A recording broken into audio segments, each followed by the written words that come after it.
The Valen Prime possessed a heartbeat, a low, omnipresent hum that vibrated through the deck plates and into Lieutenant Arik Delmare's bones. He had learned to sleep to its rhythm, eat to its cadence, and dream within its frequency.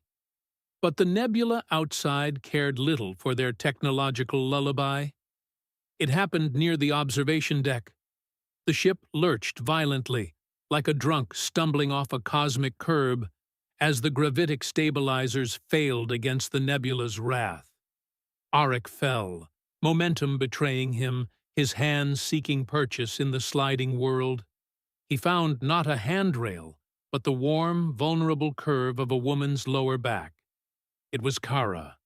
Her skin held the azure undertone of a twilight sky, her ears tapering to elegant points that seemed designed to break hearts. She didn't pull away. Instead, she looked back over her shoulder. Eyes flecked with silver like distant star fields, and smiled with dangerous intent. "I like that," she purred, the sound distinctively Vani, musical and strange. "Do it again, human." It is a reminder that in our own lives, the most profound changes often begin with a stumble, a moment of unchoreographed chaos that rewrites our personal history. Arik retreated into the safety of routine, avoiding the Vani officer for 4 days, burying himself in maintenance logs. But the ship, a metal tube housing 79 souls, offered no true hiding places. Fate, or perhaps the Vani biological clock, cornered him in the commissary at Oro 300. Kara was there, illuminated by the foxfire glow of her drink. She dismantled his defenses with surgical precision. To the Vani, she explained, accidental touch is the highest form of honesty. The body confessing what the mind denies. She reached out, her fingers brushing his hand, and the contact burned hotter than the synthesized tea. "Now we're being honest," she murmured, leaving Arik with a racing heart and a shattered sense of protocol. The cosmos, however, had little patience for budding romance. A gravitational anomaly, a bruised patch of reality, demanded investigation. Arik, Kara, and Lieutenant Voss launched in a survey pod to inspect the distortion. The anomaly wasn't passive scenery. It pulsed, a heartbeat of distorted physics that stripped their power and plunged them into absolute darkness.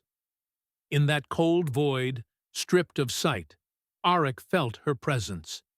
Not just proximity, but a visceral awareness, a resonance that defined her location in the blackness.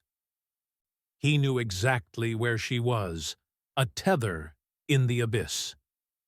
Back aboard, Engineer Rojas scoffed at Arik's frantic research into Vani customs, but the truth awaited in the botanical bay.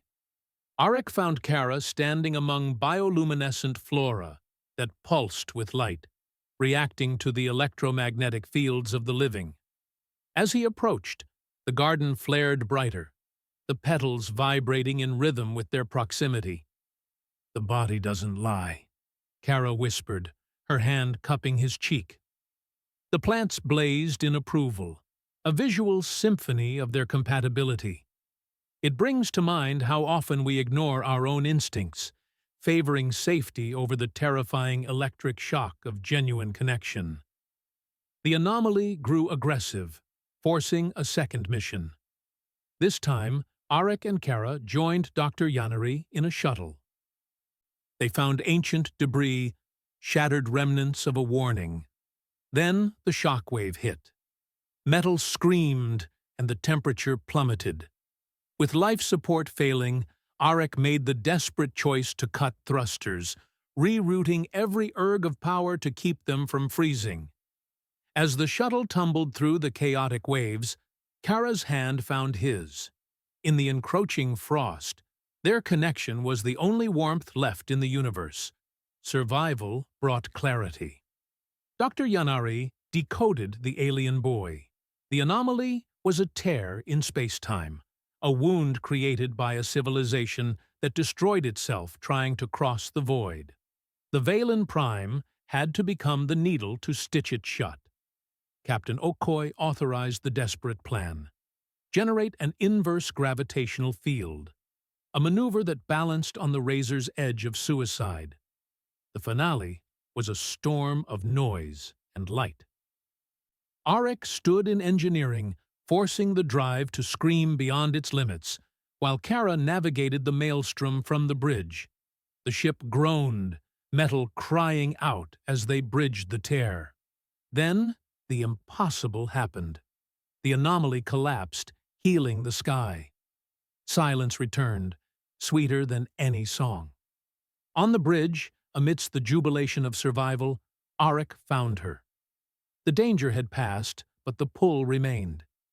"Tell me again how you accidentally touched me," Kara teased, her smile promising 1,000 retellings. They stood together, hands clasped, listening to the hum of the ship and the louder thrum of their own blood. Sometimes the universe throws us into the dark just to show us who glows.